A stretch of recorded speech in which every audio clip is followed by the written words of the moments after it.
Students, welcome back to your favourite channel Magnet Brains. This is me Shipra Tiwari. बहुत बहुत स्वागत है आपका इस चैनल पे। इस चैनल पे आपको क्या प्रोवाइड होता है? इस चैनल पे आपको बिल्कुल फ्री एजुकेशन प्रोवाइड किया जाता है ताकि आप अपने लाइफ में बहुत अच्छा कर सके। लास्ट क्लास में मैंने आपको फॉरेस्ट और वाइल्ड लाइफ के बारे में पढ़ाना शुरू कर दिया था। याद है आप लोगों को कि भूल गए आप? ठीक है, भूलना नहीं अपने को कुछ भी।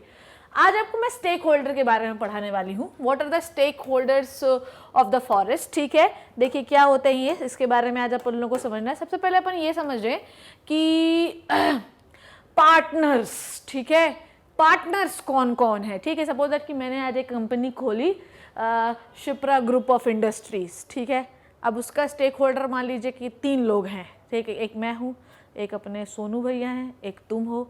तो ये 3 लोग कौन है? हिस्सेदार हैं इस कंपनी के। डन। अब डिपेंड करता है कि कौन किसको कितना एक्सप्लॉइट करता है, कौन किसको कितना परेशान करता है। सपोज दैट कि हम तीनों ने 10-10 हज़ार रुपये खर्च किए। सोनू भैया ने 10 हज़ार खर्च किए, 10 हज़ार मैंने किए, 10 हज़ार तुमने किए। अब अगर बात यह है कि सोनू भैया का भी उतना ही हक है, मेरा भी उतना ही हक है और तुम्हारा भी उतना हक है, पर अपन लोग क्या करें, मैं और ये जो है ये मिल जाएं और तुम्हें अलग कर दें। अब जब तुम्हें अलग कर दें तो तुम्हारा जो है कंटिन्यूसली एक्सप्लॉयटेशन हुए जा रहा है, तुम्हारे और कोई ध्यान ही नहीं दे रहा है। और कंटिन्यूसली जब किसी का शोषण करोगे ना तो एक दिन वो आवाज़ उठेगी, पर तुम वो आवाज़ नहीं हो कि अभी तक आवाज़ उठा पा रहे हो। इसलिए तुम्हें स्टेक होल्डर के बारे में पढ़ाया जा रहा है। चलो बैक टू द टॉपिक कि स्टेक होल्डर है क्या। स्टेक होल्डर आर द हिस्सेदार। मैंने बताया ना, एक कंपनी के हिस्सेदार है। वैसे फॉरेस्ट पर किसका किसका हक होना चाहिए ये अपन को पता होना चाहिए। ठीक है, ऐसा नहीं है कि मैं और ये भैया मिल गए और तुम्हारा एक्सप्लॉयटेशन करे जा रहे हैं और कोई तुम्हारे और ध्यान देने वाला नहीं है, ऐसा बिल्कुल भी नहीं है। ठीक है, तो आज अपन को यही सीखना है कि फॉरेस्ट में किसका किसका हक होता है। Who are the stakeholder in the forest. ठीक है, चलिए देखते हैं। सबसे पहले स्टेक होल्डर समझें क्या है। Stakeholder are the person or the company that has invested in the business and owns a part of it, or someone who has interest in the success of system or organization. ठीक है, तो किसी भी एक चीज़ पर, जैसे कि मैं क्या बोलूँ, मेरे घर पे एक संतरा आया। अब उस संतरे के 3 हिस्सेदार हैं। घर पे तो 5 लोग हैं, पर 3 ही लोगों को वो ऑरेंज खाने में इंटरेस्ट है। तो who are the stakeholder of this orange? There are 3 stakeholder of this orange, जिनको इस ऑरेंज या संतरे पे बहुत ज़्यादा निगाहें गड़ी हुई हैं। ठीक है, तो स्टेक होल्डर किसी भी कंपनी का इन्वेस्टर हो सकता है। स्टेक होल्डर वो हो सकता है जो जिसका इंटरेस्ट हो। तो आज हम लोगों को यही बात करनी है कि किसी भी फॉरेस्ट में किसका किसका इंटरेस्ट हो सकता है। चलिए, there are 4 stakeholder of the forest. 4 stakeholder होते हैं फॉरेस्ट के। ठीक है, सबसे पहला देखो, सबसे पहला, सबसे बेहतरीन, सबसे ज़रूरी, सबसे ज़रूरतमंद, सबसे बेचारा दयनीय कौन है स्टेक होल्डर पता है? वो गरीब आदमी जो उस फॉरेस्ट के चारों तरफ रह रहा है। मेरी बात समझे आप कि फॉरेस्ट के चारों तरफ रहने वालों की जो डिपेंडेंसी जंगल पर होती है वो शायद मैं और तुम समझ भी नहीं सकते। आई बात समझ में? तो कोई भी आदमी जो जंगल के चारों तरफ रहता है ना, उसका 70% घर का काम जो है ना बच्चों, जंगल से ही होता है। तो पहला स्टेक होल्डर वो आदमी है जो जंगल के चारों तरफ रहता है। दूसरा स्टेक होल्डर है फॉरेस्ट डिपार्टमेंट, जिसकी ये जिम्मेदारी है कि बहुत ज़्यादा एक्सप्लॉयटेशन जंगल का ना हो, जिसकी ये जिम्मेदारी है कि वाइल्ड लाइफ जो है वो कंजर्व रहे, मरे ना, प्रिजर्व रहे। ठीक है, और मैं तो ये कहूँ कि सबसे ज़्यादा जो डोमिनेट स्टेक होल्डर है ना, एक्चुअली फॉरेस्ट डिपार्टमेंट ही है आपका। ठीक है, सबसे ज़्यादा जो डोमिनेट करने वाला जो स्टेक होल्डर है, जो हिस्सेदार है जो जंगल पे, वो फॉरेस्ट डिपार्टमेंट है। वो ध्यान रखता है कि कहीं कभी भी आपके फॉरेस्ट का लॉस तो नहीं हो रहा है, कोई उसका मिसयूज तो नहीं कर रहा है, ऐसा तो नहीं हो रहा है कि हमारे एब्सेंस में पता चला आधा जंगल ही गायब हो गए, सारे वाइल्ड लाइफ मर गए। ठीक है, तो ऐसा तो नहीं हो रहा है। ये सब चीज़ें किसकी ध्यान देने वाली है? ये फॉरेस्ट डिपार्टमेंट की ध्यान देने वाली है। Now the industrialist, most pathetic जो स्टेक होल्डर है वो यही है। ठीक है, इंडस्ट्रियलिस्ट जो होते हैं बेसिकली फॉरेस्ट से इनको बहुत सारा सामान मिलता है। सपोज दैट कि कोई इंडस्ट्रियलिस्ट पेपर इंडस्ट्री वाला है, तो फॉरेस्ट से उसको क्या मिलेगा? लकड़ी मिलेगी जिससे वो पेपर बनाएगा। सपोज दैट इंडस्ट्रियलिस्ट किसका है? सपोज दैट इंडस्ट्रियलिस्ट है बीड़ी बनाने वाला, तो उसे तेंदू पत्ता मिलेगा, पता चला पेड़ी काट के ले गया। ठीक है, उसके बाद मान लीजिए कि फर्नीचर वाला है तो वो पता चला सागौन की सारी लकड़ियां हैं तोड़ के ले गया, ठीक है। उसके बाद कोई बैट बनाता है, कोई स्पोर्ट्स की चीज़ें बनाता है तो टिम्बर की सारी लकड़ियां उखाड़ के ले गया, ठीक है। तो इस तरीके से इंडस्ट्रियलिस्ट जो होते हैं इनका भी बहुत बड़ा स्टेक होता है, पर इनको भी ये ध्यान रखना चाहिए कि बचा बचा के खर्च करें, ठीक है। ऐसा नहीं कि पूरा जो है तो जंगल ही उड़ा दें, ठीक। नाउ द मोस्ट इम्पॉर्टेंट जो स्टेक होल्डर है वो है एक इंथुजियास्टिक पर्सन जो कि नेचर और वाइल्ड लाइफ इन दोनों के बारे में सोचता है कि किस तरीके से उन्हें कंजर्व किया जाए, ठीक है। So these are the stakeholder of the forest, ठीक है। आइए देखें स्टेक होल्डर कौन है? लोकल पीपल, बेचारा आदिवासी पीपल जो उसके चारों तरफ रहता है। बेचारे सबसे ज़्यादा, आपको पता है बच्चों, सबसे ज़्यादा बुरी हालत इन्हीं की रहती है। उसके बाद कौन है? इंडस्ट्रियलिस्ट, सबसे खतरनाक, ठीक है। चलो स्माइली ड्रॉ करते हैं अपन लोग। बेचारा सबसे परेशान आदमी यही है, ठीक है। सबसे ज़्यादा क्रूएल आदमी ये है, ठीक है। ओके, इसको ऐसा ऐसा बनाते हैं, ओके। उसके बाद फॉरेस्ट डिपार्टमेंट नम्ब है, इसको बहुत ज़्यादा कोई मतलब नहीं है, ठीक। उसके बाद सबसे खुश, सबसे बेहतरीन आदमी ये है, ठीक। तो ये चार लोग जो हैं, these are the 4 stakeholder of a forest, ठीक है। चलिए आगे बात करें हम लोग। इतनी बात आपको समझ में आई? चलो अब ध्यान से देखिए। सबसे पहले अपन बात करते हैं कि स्टेक होल्डर की, जो कि लोकल पीपल है। कौन है? लोकल पीपल, ठीक है। उसकी क्या क्या ज़रूरत है एक फॉरेस्ट पे, ठीक है। क्या क्या ज़रूरत करता है बेचारा, मतलब क्यों रहता है, ठीक है। देखिए द लोकल पीपल जो है need large quantities of firewood, small timber and thatch, ठीक है। होता क्या है कि जनरली इन लोग इतने एडवांस तो है नहीं कि अपने जैसे गैस चूल्हा होगा उनके यहाँ, इतने एडवांस तो है नहीं कि इंडक्शन और चिमनियाँ लगी होंगी उनके घर में। उनके पास एक छोटा सा चूल्हा है जिसे जलाकर वो अपना खाना पीना बनाते हैं। अब अगर वो चूल्हा जलाएंगे बच्चों तो उनको ईंधन चाहिए, ठीक है। तो वो क्या लाते हैं? लकड़ियाँ लाते हैं। अब लकड़ियाँ कहीं स्वर्ग से तो लाएंगे नहीं, सीधी बात है कि गए इंद्रदेव से लकड़ियाँ लेके आ रहे हैं। लकड़ियाँ वो कहाँ से लेके आएंगे? लकड़ियाँ वो लेकर आएंगे अपने जंगल से। कहाँ लेके आएंगे? कहाँ से लेके आएंगे? जंगल से लेके आएंगे। आई बात समझ में? अब तुमने जंगल ही काट दिया तो बेचारे लकड़ियाँ कहाँ से लेके आए? और ऐसा नहीं होता कि वो पूरा पेड़ काट दिए, लकड़ियाँ जो गिरी रहती हैं बेचारे वो उठा लेते हैं।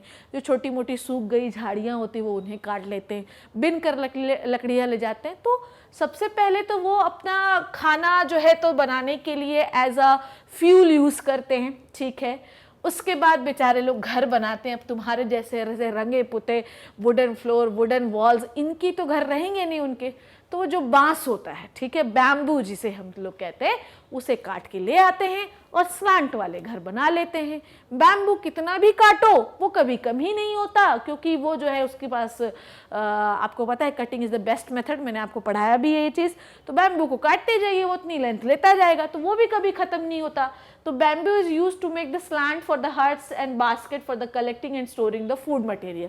तो क्या क्या बनाते हैं? अच्छा, आप लोगों ने कभी क्राफ्ट मेला में गए होंगे, भोपाल हाट वगैरह गए होंगे, दिल्ली हाट वगैरह गए होंगे, तो आपने देखा होगा कि वहाँ पर अलग अलग जो जंगल के चारों तरफ जो आदिवासी लोग रहते हैं, वो हैंडीक्राफ्ट जो मेले लगते हैं उनमें ये चीज़ बड़ी ट्रेंड में रहती है कि भाई उनने हाथ से लकड़ी साड़ी बनाई, उनने बैम्बू की साड़ी बनाई, उनने बैम्बू की टोकरियाँ बनाई। तो हैंड क्राफ्ट्स करते हैं वो बेचारे लोग। क्या करेंगे? थोड़ा बहुत तो उनको भी पैसा चाहिए अपना जीवन चलाने के लिए। ऐसा थोड़ी है कि गड्डियाँ गिन रहे तुम्हारे तरह, ऐसा तो है नहीं बेचारों के साथ। तो वो क्या करते हैं कि बांस का इस्तेमाल करते हैं ताकि वो छोटी छोटी झोपड़ियाँ बना सके, ठीक है, और उन्हें बास्केट झोपड़ियाँ बना सके, टोकरियाँ बना सके। टोकरियाँ तुम्हारे घर पे आओ, कम से कम उनको 40-50 रुपये एक टोकरी का मिले। अब तुम्हारे लिए वो 40-50 रुपये बिल्कुल नहीं है, वो तुच्छ है तुम्हारे लिए, पर ऐसा नहीं है। जो जंगल के बाजू में रहता है उसके लिए 50 रुपये भी बहुत ज़्यादा है। ये चीज़ अपने को याद रखनी है, ठीक है। और वो बैम्बू खुद के यूज़ के लिए भी वो टोकरियाँ बनाते हैं ताकि वो चीज़ों को स्टोर कर सके। दूसरी बात ये है कि जंगल के चारों तरफ थोड़ा सा एरिया उनको मिल जाए ताकि वो खेती कर सके, ठीक है, ताकि वो अपने लिए खाने पीने का सामान उगा सकें। उसी जंगल के छोटे मोटे जानवरों को वो मार कर खा सके। अब तुम ये सोचो मैडम, इससे वाइल्ड लाइफ का भी तो हनन हो रहा है। बेटा शेर मार के थोड़ी खा लेते वो, कि तुम अगर ये सोच रहे हो कि गए जंगल में और शेर मार के खा लिया, ऐसा होता है क्या? ऐसा तो कहीं नहीं होता है। तो वो क्या करते हैं कि आपने चारों तरफ छोटा सा गार्डन बना लिए जिसमें थोड़ी सी सब्जियां उगा लिए, ठीक है। अच्छा, ऐसा क्यों कर रहे हैं? क्योंकि पानी का रिसोर्स वहाँ अच्छा है, नीचे वो कंजर्व वाटर जो है अच्छा है, जिसकी वजह से अच्छी खेती बाड़ी हो सकती है वहाँ पे। तो जंगल के अंदर कोई खेती नहीं करता, सीधी बात है। बस ये है कि उसके चारों तरफ रहने वाले लोग जो हैं खेती कर लेते हैं। तो क्या होता है कि मेडिसिनल प्लांट उगाना है तो छोटे छोटे पौधे ले आए, लगा लिए अपने घर के पास, ठीक है। उसके बाद छोटे छोटे जानवरों को अगर उनको हंट करना है तो वो अपने खा लिए, ठीक है, मार के खा लिए। तो ये चीज़ अपने को ध्यान रखनी है। अब तुम ऐसा नहीं होगा कि जो इंडेंजर होने वाला उसको कोई मार के खाता है, ठीक है। उसके बाद ये क्या करते हैं, अपने जानवरों को लेके जाते हैं, ठीक है। उनके पास बहुत सारे जानवर होते हैं, जानवर में शीप होता है, फ्लॉक्स होते हैं, बहुत सारे होते हैं, जिसको वो ग्रेज कराते हैं, वहाँ पे चरवाते हैं, ठीक है। उसके बाद उसी जंगल से उन्हें क्या मिलता है? फ्रूट मिलता है। उसी जंगल से उन्हें मेडिसिन मिलती है, उसी जंगल से उन्हें सब कुछ मिलता है, ठीक है। वो टोटली उस जंगल पर निर्भर करते हैं, डिपेंडेंट करते हैं। बेटा खाने के लिए लकड़ी वहाँ से, घर के लिए लकड़ी वहाँ से, स्टोरेज के लिए लकड़ी वहाँ से, ठीक है। उसके बाद वो जो लकड़ियाँ लेके आते हैं उससे वो यंत्र तंत्र औजार बनाते, टूल्स बनाते हैं आके, ताकि मछलियाँ वगैरह पकड़ सके। उसके बाद उन्हीं से उसे मेडिसिन मिलती है, उन्हीं से उन्हें फ्रूट्स मिलते हैं, ठीक है। बट हुआ क्या, समझना बात को, कि जैसे ब्रिटिशर्स आए, ठीक है, ब्रिटिशर्स आए, पहले मैं पूरी कहानी आपको समझाती, पूरे बुक में लिखी हुई है, एक्चुअली एनसीईआरटी की ही लाइन है, ठीक है। ब्रिटिशर्स ने क्या किया कि सबको मार के भगा दिए, भगो यहाँ से। ये पूरा जो है इन्होंने पूरा फॉरेस्ट एरिया कंजर्व कर लिया। जब उन्होंने पूरा फॉरेस्ट एरिया कंजर्व कर लिया तो उन्होंने क्या किया कि जंगलों का एक्सप्लॉइट करना शुरू किया, उन्होंने ओवर यूज करना शुरू किया। जब ओवर यूज करना शुरू किया, जब उन्होंने जंगलों को काटना शुरू किया, तो वहाँ पे रहने वाले वाइल्ड लाइफ ऑर्गेनिज्म भी मरने लगे, ठीक है। अब जब वाइल्ड लाइफ ऑर्गेनिज्म मरने लगे तो लोगों की समझ में आया क्या हो रहा है, क्या हो रहा है, पर उनको इससे कोई फर्क नहीं पड़ा, वो जंगलों को काटते गए, काटते गए, काटते गए। अब हुआ क्या कि जो लोकल पीपल था वो तो वैसे ही कुचला हुआ पीपल था। जब ब्रिटिशर्स थे आज़ादी के पहले तो वैसे ही इंडियंस को कोई कुछ समझता ही नहीं था, तो उनको भगा दिया गया। अब बेचारे जो उस पर डिपेंडेंट थे, ठीक है, जो उस पर क्या थे, डिपेंडेंट थे, उनकी डिपेंडेंसी खत्म हो गई, तो उनको और एक्सप्लॉइट करने का मौका मिला, ठीक है। और उन्होंने अननेसेसरली पूरे फॉरेस्ट को जला दिया, काट दिया।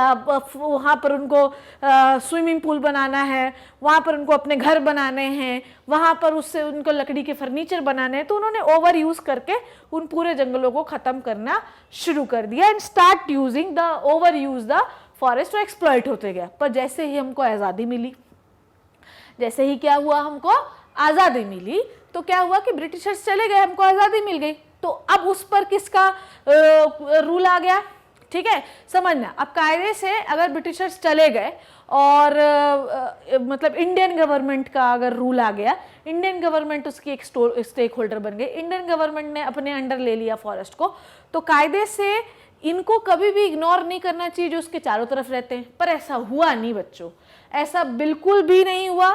ब्रिटिशर्स के जाने के बाद भी जब इंडियन गवर्नमेंट के अंदर सारे, इंडियन फॉरेस्ट गवर्नमेंट के अंदर जब सारे फॉरेस्ट आ गए, फिर भी इन लोगों की नीड्स को कंटिन्यूअसली इग्नोर किया गया, कोई इन पर ध्यान देने वाला नहीं। और आज भी हम करते हैं, और आज भी हम यही कर रहे हैं, ठीक है। इसलिए उन्होंने, अच्छा आ गया, अब उन्होंने क्या किया कि अब हम फॉरेस्ट को बचाएंगे, ठीक है, अब हम फॉरेस्ट को बचाएंगे। उन्होंने सोचा कि बचाएंगे तो ठीक है, फॉरेस्ट को बचाए, पर उसके लोकल, मैंने बताया ना, लोकल पीपल की नीड्स को हमेशा इग्नोर किया गया, ताकि वो अपने प्रैक्टिसेस को अच्छे से अप्लाई कर सके, इम्प्लीमेंट कर सके।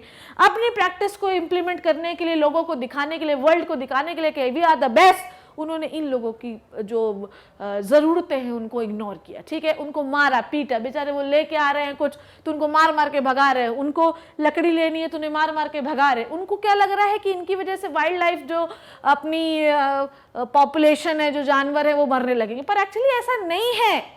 एक्चुअली हो सकता है कि इनके इंटरफेरेंस से ही वो मरते हो, ठीक है। So this vast track of the forest have been converted into the monoculture of the pine, teak और यूकेलिप्टस। अच्छा, ये लोग बड़े स्मार्ट, ठीक है। अब तुम्हें ये पता है कि फॉरेस्ट जो है वो क्या है, भाई मुझे बताओ कि फॉरेस्ट इज व्हाट। फॉरेस्ट क्या होता है? फॉरेस्ट इज द एरिया जहां पर सब कुछ रहता है, वैरायटी रहती है, ठीक है। वहां पे मेडिसिनल प्लांट भी रहेंगे, वहां बड़े ट्रीज भी रहेंगे, वहां पर वीड्स भी रहेंगे, वहां सब कुछ रहेगा, इज़न्ट इट? सब रहेगा कि नहीं रहेगा? अब जब सब वहां रहेगा, वहां पे हर प्रकार का एनिमल रहेगा, वहां छोटा बड़ा एनिमल, मगरमच्छ, हाथी, घोड़ा सब रहेगा कि नहीं रहेगा? ऑब्वियसली रहेगा। पर तुम लोगों ने या हम लोगों ने या इंडियन गवर्नमेंट ने, फॉरेस्ट गवर्नमेंट ने क्या किया ये कि आजादी के बाद सारे जंगलों को कटवा दिया और उन्होंने मोनोकल्चर पे कन्वर्ट कर दिया। मोनोकल्चर पे कैसा? कि जिस प्लांट से उन्हें फायदा है, मेरी बात को समझिए, कि जिस प्लांट से उन्हें फायदा है उस प्लांट को उन्होंने सब जगह लगवा दिए, पूरे जंगल कटवा दिए। उससे कितना लॉस हुआ, कितने जानवर मरे, अपन को पता भी नहीं है। दैट इज वाई जैसे जैसे आप एडवांस होते जाएंगे वैसे वैसे चीजें क्या होती जाएंगी, जैसे जैसे आप एडवांस होते जाएंगे वैसे वैसे आपकी वाइल्ड लाइफ की जो लाइव्स हैं, जो ऑर्गेनिज्म है, जो जानवर है, वो धीरे धीरे क्या होते जा रहे हैं बताइए मुझे? वो एंडेंजर्ड होते जा रहे हैं, क्योंकि हम लोगों ने एनवायरमेंट या प्रकृति को ओवर यूज कर चुके हैं हम लोग, ठीक है। अब हम लोगों ने क्या किया, इंडियन गवर्नमेंट ने क्या किया कि जो जंगल थे, जो मिक्स्ड जंगल थे, ठीक है, उनको क्या कर दिया, कटवा दिया और पूरे जंगलों को मोनोकल्चर में कन्वर्ट कर दिया। मोनो जंगल क्या होता है, मोनो फॉरेस्ट क्या होता है कि जिस प्लांट से उन्हें फायदा होता है, जिस प्लांट को वो इंडस्ट्रियलिस्ट को बेचते हैं और जिससे उन्हें सबसे ज्यादा पैसा मिलता है, पूरे फॉरेस्ट में वो लगा दिया। अब तुम सोचो क्या हुआ होगा, पूरे जंगलों को तुम काट दोगे तो उस पेड़ों पे कितने घोंसले बने रहे होंगे, कितने बर्ड्स रहते होंगे, कितनी उस छोटे छोटे कितने जानवर वहाँ पे मरे होंगे। इसीलिए तो इंडिया में डोडो इज द रेसेंट प्रजाति जो अभी इंडेंजर्ड हुई है। इंडिया क्या है, this is the condition of whole world, पूरे वर्ल्ड की यही तो कंडीशन है, यही तो मेन प्रॉब्लम है। That is why I am here to teach you, यही कारण है पढ़ाने का, ठीक है। तो मैंने आपको क्या बताया कि in order to this the plant of these trees huge area first cleared of all the vegetation, पहले पूरे पेड़ों को काट दिया, पूरी लार्ज अमाउंट ऑफ बायोडाइवर्सिटी खत्म हो गई। मैंने आपको बताया कि there are so many animals who are living here who make their nest, ठीक है। तो क्या हुआ, जो है तो काट दिया और लगा दिया, पर अभी भी लोकल पीपल की कोई सुनने वाला नहीं था, ठीक है, कोई सुनने वाला नहीं, और आज भी उनका कोई सुनने वाला नहीं है। ये चीज आपको याद रखनी है, ठीक है। अब मेरी बात को ध्यान से समझिए, ठीक है। नॉर्मली लोकल पीपल का यूज क्या क्या है मैंने आपको बताया। लोकल पीपल क्या करता है वो आपके यूज समझ में आया, आपको कितने सारे यूज मैंने आपको बताया कि लोकल पीपल क्यों डिपेंडेंट है। साथ में फॉरेस्ट के क्या बनते हैं मुझे बताइए। फॉरेस्ट का पेपर बनता है, फॉरेस्ट का टिम्बर बनता है, टिम्बर तो खुद लकड़ी है। फॉरेस्ट देखो कैसे जंगल, पूरा जंगल काट दिया, देखो आप खुद ही इमेज देखो, पूरा जंगल काट के बिल्कुल उसको बंजर कर दिया, ठीक है। उसके बाद कोई पेड़ भी नहीं लगाएंगे। अच्छा, इनके साथ प्रॉब्लम पता है क्या है, जो इंडस्ट्रियलीज होते हैं इनके साथ प्रॉब्लम ये है कि जब ये एक जंगल को काट देते हैं, ठीक है, जब ये इनको तो पहली बात किसी की नीड से कोई मतलब नहीं है। दूसरी बात ये है कि जब ये एक जंगल को काट देते हैं तो फिर ये दूसरे जंगल को काटने की तैयारी करते हैं, मतलब एक पूरा वेजिटेशन साफ करके दूसरा वेजिटेशन तबाह करने चले जाते हैं। इनको ये मतलब ही नहीं है कि कौन इस पर डिपेंडेंट है, कौन इस पर डिपेंडेंट नहीं है, ठीक है। नाउ तो हम लोग इससे क्या बनाते हैं, बीड़ी, लाख मिलता है, बीड़ी मिलती है, स्पोर्ट्स इक्विपमेंट बनते हैं, ठीक है। तो बेसिकली इंडस्ट्रीज के लिए ये क्या है, इनके लिए इंडस्ट्रीज के लिए कुछ नहीं है, फॉरेस्ट कुछ भी नहीं है उनके लिए, दे आर नथिंग। उनके लिए ये एक सोर्स है जहाँ से वो अपना रॉ मटेरियल लेंगे, they are, it is nothing, they don't have any feelings for the forest, they have nothing, ठीक है। तो उनके लिए वो एरिया है जहाँ से वो सिर्फ अपना रॉ मटेरियल कंटिन्यूसली लेते रहेंगे। तो it is the area, centralised area, जिससे वो कंटिन्यूसली अपना जो प्रोडक्ट है, जो जिसकी ज़रूरत है, वो लकड़ियाँ काटते रहेंगे। तो इससे क्या होता है कि समाज में, सोसाइटी में सेंट्रलाइज हो जाती हैं चीज़ें, ठीक है। हमेशा याद रखिए कि इससे होता क्या है कि चीज़ें सेंट्रलाइज हो जाती हैं। कोई भी नेचुरल रिसोर्स जो है वो एक जगह पर बहना शुरू हो जाता है। आई बात समझ में कि कोई भी एक नेचुरल रिसोर्स जो है समाज के किसी एक हिस्से को इतना ज़्यादा मिल जाता है कि दूसरा हिस्सा कभी अपने आप को उठा ही नहीं पाता है। आई बात समझ में कि इस तरीके से एक हिस्से को जो है इंडस्ट्रियलिस्ट पूरा काट लिया, अमीर बन गया, उन्होंने तान ली और ये गाड़ी वो गाड़ी खरीद ली। उससे क्या हुआ कि बेचारा आज भी गरीब, बहुत गरीब है, आज भी वो फॉरेस्ट पे डिपेंडेंट है, पर फॉरेस्ट ही नहीं है एरिया में, कहाँ जाएंगे वो, बताओ मुझे। हाँ, तो इसलिए इंडस्ट्रियलिस्ट के लिए कुछ भी नहीं है, उनके लिए सिर्फ वो एक एरिया है जहाँ से वो अपना रॉ मटेरियल लेते हैं, ठीक है। अब बेसिकली क्यों ऐसा है, क्योंकि दे हैव मनी, ठीक है। ऐसा है क्यों, क्योंकि उनके पास पैसा है। और पैसा बोलता है, ठीक है। ऐसा लोग आप लोगों ने कई बार सुना होगा, it is very serious talk, isn't it, ठीक है। ऐसा लग रहा है कि हम एक बहुत ही सीरियस टॉपिक पे बात कर रहे हैं, ठीक है। और ये कोई पढ़ाने वाला टाइप टॉपिक नहीं है, it is just a understanding of the situation, ठीक है। हम आज की सिचुएशन को समझ रहे हैं कि बेसिकली चल क्या रहा है। इन इंडस्ट्रियलिस्ट के पास इतना पैसा होता है, आप लोगों ने, मैं ना नहीं लूँगी, आप बहुत सारे इंडस्ट्रियलिस्ट को जानते हैं कि वो कुछ भी कर सकते हैं, ठीक है। तो उनकी रीच उस फॉरेस्ट के हार्ट तक है, आई बात समझ में, उनकी रीच उस फॉरेस्ट के हार्ट तक होती है, वो पूरा बंजर कर सकते हैं बिकॉज दे हैव दिस, ठीक। And if you have this you can do anything, I think so, ठीक है। ऐसा लोग वो सोचते हैं, पर एक्चुअली ऐसा नहीं होता, जहाँ चाहे वहाँ राह है, ठीक है। तो इनकी ग्रेटर रीच होती है, ठीक है, और उनको कोई मतलब नहीं है कि फॉरेस्ट की सस्टेनेबिलिटी है या नहीं है। दे आर लीस्ट इंटरेस्टेड, बाहर में जाओ तुम, ठीक, उनको कोई मतलब नहीं है इस चीज से, ठीक है। They are least interested in the sustainability of the area, they are least interested in the sustainability of wildlife and the forest. तो उनको तो पहली बात किसी इंसान से ही मतलब नहीं, जानवरों से तो क्या ही मतलब होगा। तो उनको कोई इंटरेस्ट नहीं है कि आपका जो एनवायरमेंट है वो सस्टेन करेगा या नहीं करेगा, ठीक है। तो मैंने आपको थोड़ी देर पहले बताया कि टीक के जो ट्रीज होते हैं दे आर वेरी यूजफुल, ठीक है। टीक के जो ट्रीज होते हैं they are very very useful trees, बहुत यूजफुल होते हैं, बहुत सारे काम होते हैं। इसके साथ बैट्स बनते हैं, इसके साथ कॉर्क बॉल्स बनती हैं, इसके साथ बहुत सारे स्पोर्ट्स के स्टंप बनते हैं, बहुत सारी चीज़ें बनती हैं, ठीक है। तो वो पूरे टीक देखो काट भी रहा है वो आदमी, देखो कितनी निर्दयता से काट रहा है वो, ठीक है। कभी कभी तो मुझे ऐसा लगता है कि मुझे न्यूज़ एंकर होना चाहिए, ठीक है। तो बहुत सारा टीक का यूज़ होता है, टीक ट्रीज का। ये लोग जो है इतने निर्दयी होते हैं, दे आर हार्टलेस पीपल, ठीक है। पूरा जंगल काटने के बाद वो किसी और जंगल में चले जाएंगे काटने के लिए, तो उनको मतलब नहीं, पूरा बंजर हो गया ना, तो उसको प्रॉपरली रीजनरेट करके वेजिटेशन करेंगे, वहां पे प्लांट लगाएंगे कि भैया तुमने काट दिए, कम से कम 1000-1200 प्लांट लगवा दो। No, because they are not interested in to it, they are interested to making money, that's it, ठीक है। They do not have any stake in ensuring that one particular area should yield an optimal amount of some produce for all generation to come, ठीक है। तो इनके पास, समझना बात को, कि इनका भी एक हिस्सा है, ठीक है, इनका भी एक हिस्सा है, ठीक है। ये उसको एक टाइम तक ही यूज कर सकते हैं, ठीक है। मतलब कि जैसे मान लीजिए कि गवर्नमेंट को हमने पे किया, सपोज दैट कि we need this type of wood, हमने टैक्स पे किया, हमने प्राइस पे किया, सब किया, गवर्नमेंट ने आपको अलाउ किया कि भाई इतना एरिया आप ले लीजिए। पर इनने क्या किया, इनने किया ये कि बहुत सारा पैसा खर्च किया, पूरा जंगल काट डाला, ठीक है। इनने ये इंश्योर ही नहीं कि क्या इस चीज़ के लिए स्टेक दिया गया इनको, क्या इस चीज़ के लिए स्टेक दिया गया पूरा जंगल काट दीजिए आप, क्या इस चीज़ का स्टेक है कि आपको मतलब नहीं होना चाहिए कि सामने वाले या फ्यूचर जनरेशन को मिलेगा या नहीं मिलेगा, क्या इस चीज़ का स्टेक दिया गया कि आप बाजू में रह रहे हो, मर गया आदमी तो भी कोई मतलब नहीं, क्योंकि बेचारा वो तो उस पर डिपेंडेंट था ना। तो इस चीज़ का स्टेक हमने थोड़े दिया, हमने किस चीज़ का दिया कि भाई एक हिस्सा, इतना हिस्सा में आप जो है आप यूज़ कर सकते हैं, पर पूरा जंगल आप नष्ट नहीं कर सकते, like you are doing like this, ठीक है।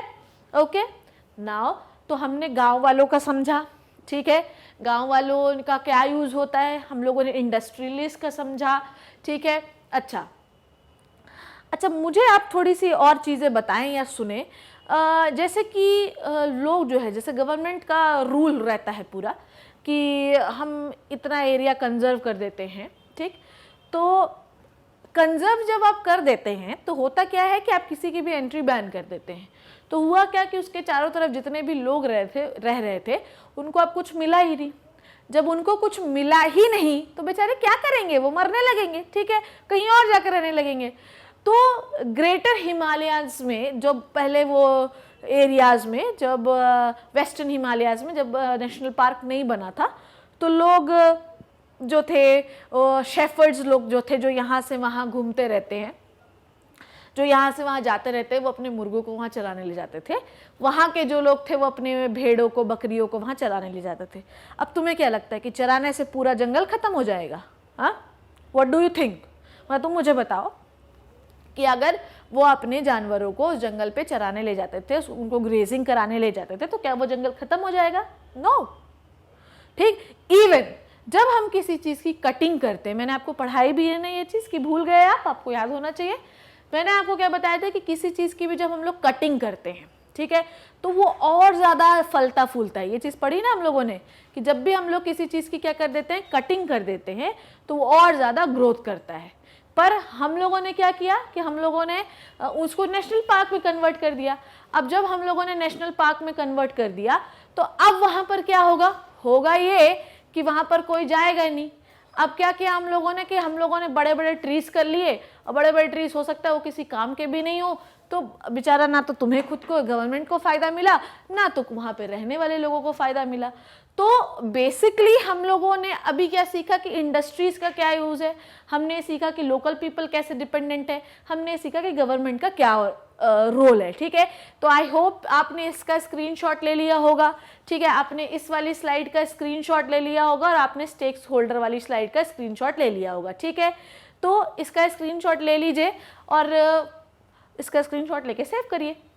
Now let's talk about the role of the enthusiastic. ठीक है, लास्ट थोड़ी देर पहले हम लोगों ने क्या पढ़ा, हम लोगों ने ये पढ़ा कि इंडस्ट्रीज लोगों ने कैसे कैसे चीज़ों को किया। ठीक है, फिर हम लोगों ने लोकल पीपल की नीड के बारे में पढ़ा, हम लोगों ने पढ़ा कि गवर्नमेंट ने क्या किया कि सारे प्लांट को काट दिया, फिर अभी हम लोगों ने पढ़ा कि पूरे उन्होंने मोनोकल्चर प्लांट पे कन्वर्ट कर दिया। पर इससे क्या होगा, आदमी की आवाज़ कब तक बंद रहेगी, कब तक कोई नहीं सुनेगा, सुनना तो एक दिन पड़ेगा ही बच्चों, ये चीज़ याद रखना तुम। ठीक है, तो जिस तरीके से लोग काम कर रहे हैं ये बहुत दिन तक नहीं चल सकता, कभी ना कभी आदमी बोलेगा, ये चीज़ याद रखना। और आदमी बोल रहा है लाइक मी, मैं तुम्हें सिखा रही हूँ कि कभी भी हमें किसी को इग्नोर नहीं करना चाहिए। बहुत ही बेहतरीन स्टेक होल्डर के बारे में हम लोग बात कर रहे हैं जो कि एक वाइल्ड लाइफ एंथुसियास्टिक पर्सन है। ठीक है, पहले तो इन लोगों ने क्या किया, पहले तो इन लोगों ने किया ये कि इन लोगों ने पहले एनिमल्स के बारे में बात की। ठीक है, पहले इन लोगों ने क्या किया कि पहले इन लोगों ने एनिमल्स के बारे में कंजर्व करने की बात की। ठीक है, इन लोगों ने क्या किया, रेड डेटा बुक बनाई। इन लोगों ने क्या किया कि इंडेंजर्ड कोई स्पीशीज हो रहा है तो उसको रेड डेटा बुक में डालो, ताकि लोगों को ये पता रहे कि ये मरने वाला है तो उसका ज़्यादा ध्यान रखा जाए, ये मरने वाला है या ये अब धरती पे नहीं मिलेगा, तो लोगों ने इसके बारे में और ज़्यादा ध्यान रखना शुरू किया। ठीक है, इसको अच्छा अच्छा खाना पीना खिलाना शुरू किया कि मरना नहीं भैया, क्योंकि अगर तुम मर गए ना तो धरती पे तुम्हारे जैसा कोई नहीं आएगा। तो पहले ये लोग सिर्फ जानवरों पे ध्यान रखते थे। ठीक है, पर अब ये लोग प्लांट्स में भी ध्यान रखते हैं, फॉरेस्ट पे भी ध्यान रखते हैं। ठीक है, अच्छा, सबका सब ध्यान रखने वाला, पर वही बात है कि लोकल पीपल का कोई ध्यान ही नहीं रखता है। ठीक है, जो कि उसका सबसे पहला स्टेक होल्डर है। तो wild life nature enthusiasts who are in the no way dependent on the forest but who may have considered to say that their management, ठीक है, कोई मतलब नहीं है इनको ना, और ये वाइल्ड लाइफ कंजर्वेशन या मैं ये कहूँ फॉरेस्ट पे डिपेंडेंट नहीं है, पर फिर भी ये फॉरेस्ट मैनेजमेंट में एक बहुत बड़ा रोल प्ले करते हैं। ठीक है, पहले तो मैंने क्या बताया कि पहले तो ये सिर्फ जानवरों के बारे में बात करते थे, पर धीरे धीरे ये एनिमल्स के बारे में भी बात करना शुरू कर दिए। ठीक है, इन लोगों ने कैसे फॉरेस्ट को मैनेज करें, कैसे उसके साथ लोगों को इंटरेक्ट करवाएं, कैसे जो है तो किस तरीके से फॉरेस्ट में और प्लांट लगाएं, कैसे फॉरेस्ट को घना बनाएं, कैसे उसकी ओवर ग्रेजिंग को रोकें, किस तरीके से इंडस्ट्रीज को रोकें, ये सब लोग इन लोग टैली करते हैं और फिर सरकार को बताते हैं कि भैया ऐसा मत करिए नहीं तो ये खत्म हो जाएगा फॉरेस्ट। ठीक है, the conservationist were initially taken with the large animal, जैसे कि पहले वो लायन, टाइगर, एलिफेंट्स और राइनोसेरोस के बारे में बात करते थे क्योंकि उनको लगता था ये खत्म हो जाएंगे।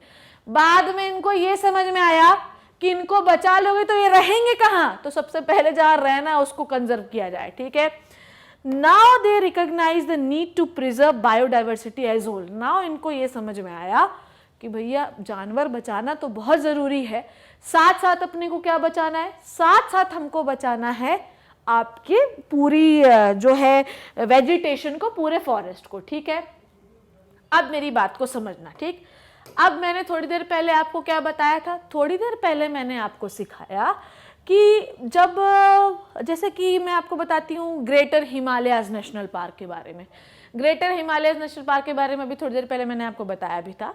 इसमें क्या होता था आपको पता है, इसमें लोग जो है तो वहाँ पर रहने वाले जो लोग थे, ठीक है, वहाँ पर रहने वाले जो लोग थे वो अपने शीप्स को, ठीक है, किसको, शीप्स को ले जाकर वहाँ पर चरवाते थे। ठीक है, बाद में जो शेफर्ड्स लोग जो यहाँ से वहाँ जाते वो लोग भी अपने फ्लॉक्स लेके चरवाते थे। बाद में उसको नेशनल पार्क कन्वर्ट कर दिया गया तो लोगों को वहाँ से भगा दिया गया। तो क्या उनका कोई रोल नहीं है एनवायरनमेंट में? क्या उनकी कोई आवश्यकता नहीं है एनवायरनमेंट में? क्या हम ये कहना चाह रहे हैं? ठीक है, ऐसा है क्या? अगर ऐसा है तो ये तो बहुत गलत बात है भाई। It is the worst thing I ever seen. ठीक है, तो बेसिकली हमको करना क्या है? हमको सबका इंटरैक्शन बनाना है। आई बात समझ में? हमें सबका इंटरैक्शन बनाना है। We need to protect. ठीक है, अब तुम कितना भी आवाज दबा लो, कितनी भी लोगों की आवाज दबा लो, लोग हमेशा से एनवायरनमेंट को प्रोटेक्ट करने के लिए आगे आते ही रहे हैं और आगे आते ही रहेंगे। ये चीज अपने को याद रखना है। जैसे कि बिश्नोई फैमिली, इसके बारे में आप लोगों ने मे बी एसएसटी में पढ़ा भी होगा कि बिश्नोई फैमिली या बिश्नोई जो समाज है, जो कल्चर है, उन्होंने अपनी जान दे दी प्लांट्स को बचाने के लिए। तो ऐसा नहीं है कि हम इतना चीख चीख के चिल्ला के तुम्हें पढ़ा रही हूँ, तो मैं ये कोई नई बात आज मैं आपको बता रही हूँ। ये हमेशा से चलता आ रहा और हमेशा से चलता आएगा। तुम बहुत देर तक, बहुत दिन तक किसी को दूर नहीं रख सकते। ठीक है, but we shouldn't recognize the people as the forming part of the forest system. We think that the animal is the part of the forest system. We think that the plant is the part of the forest system, but we never think that we are also the part of the forest system. What we are doing? We cut the forest for our personal use. हम लोग tourist को बुलाते हैं, उनके रहने के लिए वहां पर हट बनाते हैं। पूरा एनसीईआरटी में सारी चीजें लिखी हुई हैं। ठीक है, हम टूरिस्ट को बुलाते हैं, हम टूरिस्ट को रहने के लिए वहां पर रिजॉर्ट बना देते हैं। अब एक रिजॉर्ट को जंगल के अंदर बनाने के लिए आपको कितने पेड़ काटने पड़े रहे होंगे? यही किया आपने। ठीक, तो टूरिस्ट का अट्रैक्शन पॉइंट बनाने के लिए हमने सारा जो है तो क्या कर दिया, पूरा काट पीट दिया, उनके घर बना दिए। यही किया अपन ने। बताओ और क्या किया अपन ने? क्या अच्छा किया नेचर के साथ? कुछ नहीं अच्छा किया। ठीक है, लोगों का अट्रैक्शन पॉइंट करना था तो उनको, जानवरों को जू में बंद कर दिया, उसको खाने के लिए अच्छा नहीं मिलता, जब वाइल्ड लाइफ मरी जा रही है सारी। ठीक है, जहां पर उनको खुले जंगल में घूमना चाहिए तो जंगल ही नहीं बचा, तो घूमेगा कहां से प्राणी? ठीक है, कंटिन्यूसली टूरिस्ट का इंटरफेरेंस बना हुआ है, जिसकी वजह से वो खुद परेशान हो रहे हैं, जिसकी वजह से अब वहां पर पोल्यूशन बढ़ने लगा है तो प्लांट भी गिरने लगे पुराने होके। तो ये तो it is a different thing. ये सब कुछ आपकी बुक में लिखा भी हुआ है, पर क्या अब हम ये सोच रहे हैं बच्चों कि हम पार्ट नहीं है उसका? क्या वहां पर लोकल पीपल जो उसके चारों तरफ उसके ऊपर डिपेंडेंट है वो वहां नहीं रह रहा है? या आपको नहीं लगता कि वो उसका पार्ट है? क्या इंसान उसका पार्ट नहीं है? हम उसका पार्ट नहीं है, हम किसी और चीज पर डिपेंडेंट हैं। हम कमा कर खा सकते हैं, हम पढ़े लिखे लोग हैं, पर जो लोग डिपेंडेंट हैं वो उसका पार्ट ही है। That is why they are stakeholders ना, that is why we are studying about them in here only. ठीक है, चलो for example let's talk about the Bishnois family. ठीक है, अब हम लोग बात करते हैं किसकी? बिश्नोइस फैमिली। ठीक है, ये बिश्नोई कम्युनिटी के बारे में बहुत ही, it is very common thing. ठीक है, बहुत ज्यादा कॉमन है। इसके बारे में आप लोगों ने मे बी एसएसटी में भी पढ़ा होगा। ठीक है, for example in the case of Bishnois community living in the western Rajasthan on the border of Thar desert. ठीक है, थार एक बहुत ही आपका वन ऑफ द शायद लार्जेस्ट टाइप डेजर्ट है। ठीक है, तो थार डेजर्ट के वेस्टर्न राजस्थान में रहने वाले ये बिश्नोई समाज थे। इन्होंने तो भाई जो है तो ये याद रखना कि इन्होंने तो पूरा आतंक मचा दिया था। इन्होंने एक रिवोल्यूशन लाया है प्रोटेक्शन ऑफ द और मैनेजमेंट ऑफ द फॉरेस्ट में। ठीक है, हम कभी नहीं कर सकते, हम बस 4 गमले लगा के खुश हो जाते। वाह, आज अपन ने 4 गमले लगाए, पर अब तुम सुनना कि इनने क्या किया, और तुमने सुना भी होगा। ठीक है, so conservation of forest and wildlife has been religious trend for them. ठीक है, इनके लिए एक मतलब इनके लिए जंगल भगवान है। ठीक है, इनके लिए जो प्लांट है वो भगवान है। इनकी रिलीजियस वैल्यू थी उस चीज के लिए। आई बात समझ में? ये पूजा करते थे उसकी। ठीक है, तो इनके लिए रिलीजियस थी। अब क्या दिख रही है आपको कि औरतें पेड़ से चिपकी हुई हैं? अब सुनिए ये करती क्या है, कर रहा क्या है इन्हें। These natural loving people they have natural love for the centuries, being conserving the flora and the fauna to extent of the sacrificing their lives to protect the environment. ठीक है, इनको पसंद था फ्लोरा एंड फौना। ठीक है, वहाँ पर जो वेजिटेशन थी उनसे, वहाँ पर रहने वाले जो जानवर थे उनसे बहुत प्यार था उन्हें, और उन्हें बचाने के लिए उन्होंने अपनी जान भी दे दी। तुम ऐसा कर सकते हो, मैं ऐसा कर सकती हूँ? नहीं, मैं किसी इंसान के लिए जान ना दूं, तुम किसी इंसान के लिए जान ना दो, पेड़ के लिए कैसे दे सकते? पर इनके जान देने से आज हमें ये समझ में आ रहा है, कम से कम मतलब ये पढ़ाने के दौरान मैंने बच्चों ये फील किया कि घर जाके मुझे कम से कम 4 पौधे तो लगाने ही चाहिए। मैं इतना नहीं कर सकती पर मैं कुछ तो कंट्रीब्यूशन कर सकती हूँ, जो कि तुम्हें करना चाहिए, ठीक है। तो इन्होंने, इतना प्यार था उन्हें उन जंगलों से कि उन्होंने उस चीज़ के लिए अपनी जान दे दी। द गवर्नमेंट ऑफ इंडिया, अच्छा इन्होंने क्या किया कि जो है तो खेजरी जो इनके लिए जो वो थे, इसके बारे में हम लोग अभी डिटेल से पढ़ेंगे। तो इनका जो खेजरी प्लांट था, ठीक है, खेजरी के वो थे प्लांट के जंगल थे, उस जंगल को बचाने के लिए इसका पूरा जो गांव था, बिश्नोई फैमिली जो है ये इन लोग करीब 1731 लोगों ने अपनी जान गंवाई थी इसमें। सोचिए, मतलब अराउंड 1750 लोगों ने अपनी जान गंवा दी इस चीज़ में। वो लोग चिपक गए, उनके बच्चे चिपक गए प्लांट से और फिर उनको काट दिया गया बच्चों के साथ ही, ठीक है। आई बात समझ में। फिर अच्छा, ये जो मुहिम थी, ये जो ट्रेंड किया अमृता देवी बिश्नोई ने। दैट इज़ वाई इनके लिए, इनके मेमोरी में हम लोगों ने एक अवार्ड भी बनाया, Amrita Devi Bishnoi award for the wildlife conservation. इन लोगों ने जो किया, मेरे ख्याल से हिस्ट्री एंड आने वाले फ्यूचर में ऐसा कर पाना, बहुत ज़्यादा जिगर चाहिए भाई इस चीज़ के लिए, ठीक है। मतलब बहुत ज़्यादा गट्स होने चाहिए, इसको कहते हैं गट्स, ठीक है। इतना गट्स, मतलब 1731 लोगों की जानें चली गई ऑलमोस्ट, ठीक है। उसके बाद भी, अच्छा ये तो एक फिगर है जो कि बुक्स में कितने लोगों की जानें गई आज भी हम नहीं जानते। मे भी पूरा गाँव ही ख़त्म हो गया हो उन खेजरी प्लांट्स को बचाने के लिए, ठीक है। तो उनको बच्चों के साथ काट दिया गया। This is the cruel thing I ever heard and ever studied about it, ठीक है। तो देखिए, अमृता देवी बिश्नोई, तो इनके मेमोरी में हम लोगों ने एक अवार्ड बनाया विच is the Amrita Devi Bishnoi national award for the wildlife conservation. तो जो लोग भी इस ट्रेंड में काम करते हैं, जो लोग फॉरेस्ट कंजर्वेशन में काम करते हैं, उनको ये अवार्ड दिया जाता है, ठीक है। अच्छा, तो 1731 हु इन 1731 में, एक्चुअली 1731 में भी शायद ईयर, एक बार तुम SST में कंफर्म करना, तुम्हारे बुक्स में लिखा भी हुआ है, ठीक है। 363, अच्छा इसके साथ और लोग कौन मुहिम में उतरे, 363 जो लोग थे वो भी उतरे, ठीक है। I think 1731 is the year, जिन्होंने 1731 ईयर में इन्होंने अपनी लाइफ सेक्रीफाइस की, और करीब 400-500 लोगों ने और भी की, ठीक है। किसके प्रोटेक्शन में? खेजरी ट्रीज के प्रोटेक्शन में, ठीक है। बायोलॉजी नहीं है इसलिए थोड़ा सा हाथ तंग है मेरा, ठीक है।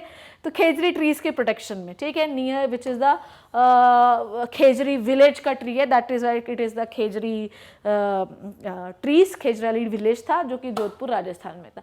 तो बेसिकली द कंसेप्ट क्या है इसका, कि हमें अपनी जान नहीं देना है, क्योंकि आजकल लोग ऐसा करते नहीं है, ठीक है। और जान देना होगा तो there are so many an number of reason to protect the forest, ठीक है। ऐसे लोग काटे जा रहे हैं, they have guts so that they did it, ठीक है। They have guts, we don't have, ठीक है। चलो next thing, okay. So wildlife enthusiastic का आपको रोल समझ में आया कि करते क्या है ये। वाइल्ड लाइफ एंथुजियास्टिक का रोल ये होता है कि बेसिकली ये प्रोटेक्शन करने के लिए मुहिम चलवाते हैं कि we need to protect, we need to what, protect. How we can protect, कैसे क्या खत्म हो रहा है ये बताते हैं, कौन से प्लांट्स और ज़रूरत है ये बताते हैं, ये बताते हैं कि कौन सा वेजिटेशन कम हो रहा है, ये हमको ये एनालाइज करके बताते हैं कि मेडिसिनल प्लांट यहाँ पर ऑन होने चाहिए, ये हमको ये एनालाइज करके बताते हैं कि इस फॉरेस्ट की डेंसिटी कम हो रही है, ये बहुत ज़्यादा हो रही है, ठीक है। तो हमेशा ये हमको याद रखना चाहिए कि इस चीज़ पर हक सबका है, ठीक है। अगर तुम ये सोचते हो कि फॉरेस्ट की पूरी लकड़ियाँ काट के घर का फर्नीचर बना लोगे तो ऐसा कभी पॉसिबल नहीं है। लोगों की आवाज़ उठ रही है। Amrita Devi Bishnoi is the best example for this. वो कब से 1731 से अपनी आवाज़ उठाती जा रही हैं और आगे चल के भी लोग इसके लिए अपनी आवाज़ उठाते जाएंगे, ठीक है। तो हम सब का हक, we are the equal stakeholder of the forest, we have equal responsibility to manage and protect this forest, we have equal responsibility for everything. तो ये चीज़ अपने आप को ध्यान रखनी है।